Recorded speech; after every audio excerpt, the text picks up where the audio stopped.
శ్రీమాత్రే నమః. జయమాతాది. భక్తులకు నమస్కారం. ఈరోజు విషయం ఏమిటంటే, గత 3 రోజుల కింద మనం ఇంట్లో ధూపం ఎలా వేసుకోవాలి అనే విషయం పైన ఒక వీడియో అప్లోడ్ చేసినాం. దానికి సంబంధించి భక్తులకు కొన్ని ప్రశ్నలు వచ్చినాయి. సో వాటికి ఇప్పుడు సమాధానం తెలుసుకుందాం. ఫస్ట్ ప్రశ్నలు ఏంటో చూడండి. అసలు మా ఇంట్లో నెగిటివ్ ఎనర్జీ ఉంది అని ఎలా తెలుస్తుంది? అది తెలుసుకున్న తర్వాత మేము ధూపం వేసుకోవాలన్నా, లేకపోతే నార్మల్గానే ధూపం వేసుకోవాలన్నా, ప్రతిరోజు వేస్తూ ఉండాలన్నా? తర్వాత మీరు చెప్పినటువంటి ఈ ధూపం వేసుకునేటువంటి ప్రక్రియ ఏదైతుందో అది దేవుని గదిలోనే చేయాలన్నా, లేకపోతే ఎక్కడ చేసుకోవాలి? తర్వాత ధూపం ఏ రోజు వేసుకోవాలి, ఏ సమయంలో వేసుకోవాలి? ఈ ధూపం వేసుకునేటటువంటి ప్రక్రియను కేవలం మగవారు మాత్రమే చేయాలన్నా, ఇంట్లో ఎవరు చేసినా పర్లేదా? ధూపం వేసిన తర్వాత మిగిలినటువంటి భస్మంలో ఏం చేయాలి? ఇవి ప్రశ్నలు. వీటికి ఇప్పుడు సమాధానం చూద్దాం. మొదటగా ధూపం దేవుని గదిలోనే వేసుకోవాలన్నా అనేదానికి, మీ దేవుని గది విశాలంగా కనుక ఉంటే మీ దేవుని గదిలోనే ధూపం వేసేటటువంటి ప్రక్రియను చేసుకోవచ్చు. ఒకవేళ విశాలంగా లేదు, ఇరుకుగా ఉంది, దాంట్లో మనకు ఈ ధూపంలో వినియోగించేటటువంటి పదార్థాలన్నీ అక్కడ ఉంచలేము అనుకునేవారు, మీ ఇంట్లో ఎక్కడైనా కానీ విశాలంగా ఉన్నటువంటి ప్రదేశంలో కూర్చొని ఈ ప్రక్రియను చేసుకోవచ్చు. లాస్ట్కు పొగ మాత్రం ఇల్లు మొత్తము చూపించాల్సి ఉంటుంది. ఇక ఏ రోజు వేసుకోవాలి ధూపము, ఏ సమయంలో వేసుకోవాలి?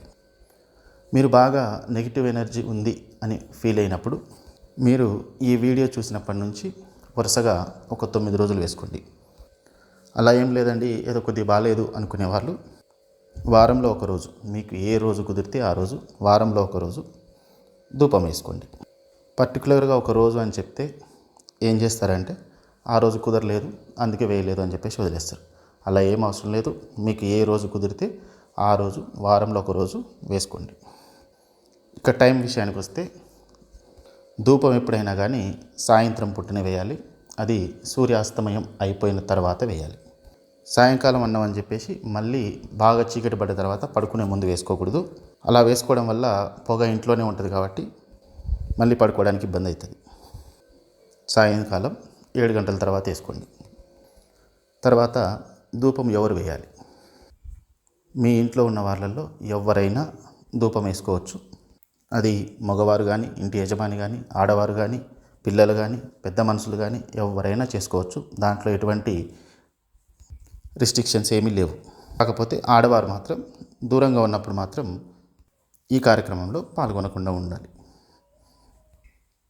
ఇక ధూపం వేసిన తర్వాత మిగిలినటువంటి భస్మాన్ని ఏం చేయాలి? చూడండి, మీరు ధూపం వేసిన తర్వాత మీరు పొగ మీ ఇల్లు మొత్తం తిప్పిన తర్వాత కూడా అది ఎంత లేదన్నా ఒక గంట సేపు దాంట్లో నుంచి పొగ వస్తూనే ఉంటుంది. మీరు కరెక్ట్గా కనుక నెయ్యి అన్నీ వేసి ఉంటే ఒక గంట సేపు వస్తూనే ఉంటుంది. దాన్ని తీసుకుపోయి మీ ఇంటి ముందర ఎక్కడన్నా కాళ్ళకు తగలకుండా ఉంచండి అని చెప్పిన ఆ ప్లేస్లో పెట్టండి. అది మొత్తం చల్లారిపోయిన తర్వాత ఆ భస్మాన్ని ఒక దగ్గర పెట్టండి. ఇలా మీరు 9 రోజులు వేస్తురా, ఎన్ని రోజులు వేస్తురు వేసిన తర్వాత మీరు ఎప్పుడన్నా బయటకు వెళ్ళినప్పుడు ఆ భస్మం మొత్తం తీసుకుపోయి ఎక్కడైనా నీళ్ళల్లో వేసేయండి. తర్వాత అన్నిటికంటే ముఖ్యమైనది, అసలు మా ఇంట్లో నెగిటివ్ ఎనర్జీ ఉంది అని ఎలా తెలుస్తుంది? ఇది తెలిస్తేనే కదా అసలు మేము ఇంట్లో ధూపం వేసుకోవాలి అనేటటువంటి ఆలోచన వచ్చేది అని ప్రశ్న. చూడండి, మన ఇంట్లో నెగిటివ్ ఎనర్జీ ఉంది లేదు అని తెలుసుకోవడానికి ఎవరి దగ్గరికి, ఏ మాంత్రికుడి దగ్గరికి లేకపోతే ఇంకొకరి దగ్గరికి వెళ్ళాల్సిన అవసరం ఏమీ లేదు. ఈ మధ్యలో వేరే మిషన్లు వచ్చినాయి, ఆ మిషన్తో చెప్తామన్నారు. దాని దగ్గర కూడా వెళ్ళాల్సిన అవసరం లేదు. మన ఇంట్లో నెగిటివ్ ఎనర్జీ ఉంది అని తెలుసుకోవడానికి ఒకే ఒక మార్గం ఏమిటి అంటే, మనం బయటకు పోయి వచ్చిన తర్వాత మన ఇంట్లో ప్రశాంతంగా ఉంటున్నాము అంటే మన ఇంట్లో ఎటువంటి నెగిటివ్ ఎనర్జీ లేదు అని అర్థం. ఇంటికి వచ్చిన తర్వాత ఇంట్లో ఉండలేక మళ్ళీ వెంటనే బయటకు వెళ్ళిపోతున్నాము అంటే మన ఇంట్లో నెగిటివ్ ఎనర్జీ ఉంది అని అర్థం. అందుకే ఎవరైతే ఇంట్లో ఉండలేకపోతున్నాము, ఇంట్లో ఉన్నా కొద్దీ ప్రశాంతత లేదు అనుకునే వారు ఉంటారో వాళ్ళు వీడియోలో చెప్పిన విధంగా ధూపం వేసుకోండి. వరుసగా 9 రోజులు వేసుకోండి. వెంటనే మంచి ఫలితం ఉంటుంది. ఇంకా ఏమన్నా సందేహాలు ఉంటే మన ఛానల్ డిస్క్రిప్షన్లో దేవస్థానం నెంబర్ ఉంటుంది. దానికి వాట్సాప్లో మెసేజ్ చేయండి. సమయం దొరికినప్పుడు ఖచ్చితంగా వాటికి సమాధానం పంపిస్తాను. జై మాతాది. శ్రీమాత్రే నమః.